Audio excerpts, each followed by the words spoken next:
आणि हत्तीचे अंतर शोधताना तुम्ही अतिशय व्यवस्थित जागा शोधणं हे फार गरजेचं असतं. ज्या गुरुकुलामध्ये आपला विद्यार्थी शिक्षण घेत आहे त्या गुरुकुलाची मानसिकता आणि त्यांचा उद्देश जर काय असेल जर तुम्ही व्यवस्थितपणे ओळखलात तर निश्चितपणे तुमच्या विद्यार्थ्यांच्या भविष्याचं सोड झाल्याशिवाय राहणार नाही. आज या गुरुकुलाचे संचालक स्वतः शेळके सर एवढा मोठा सगळा आयोजन करत आहेत.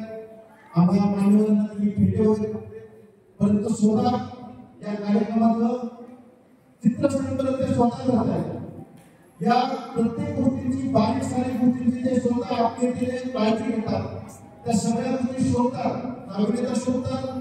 त्या कळत नकळत सगळ्या गोष्टी मुलांच्या मध्ये उतरत असतात आणि पुढचं युग पहिली गोष्ट अशी होती की लोकांच्याकडे क्षमता होत्या परंतु नॉलेज नव्हतं. आज नॉलेज आहे परंतु क्षमता नाही आहे.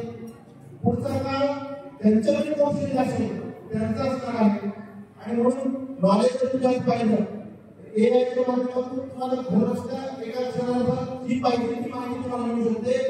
परंतु कौशल्य ही गोष्ट अशी आहे की आपल्या जीवनात फार दुरापासून झालेला आहे आणि म्हणून ज्याच्या अंगी कौशल्य घेण्याची क्षमता आहे त्यांनी जर ते स्वीकारलं तर खऱ्या अर्थानं त्या विद्यार्थ्यांचं पुढचं भविष्य फार सुरेख आहे. कारण आज तुम्ही तुमच्या विद्यार्थ्यांना ठरवू शकत होता एकदा पहिलीमध्ये असताना त्याला डॉक्टर बनायचं, इंजिनियर बनायचं, त्याला वकील बनायचं. परंतु इथून पुढचा काळ थोडा भयानक असणार आहे.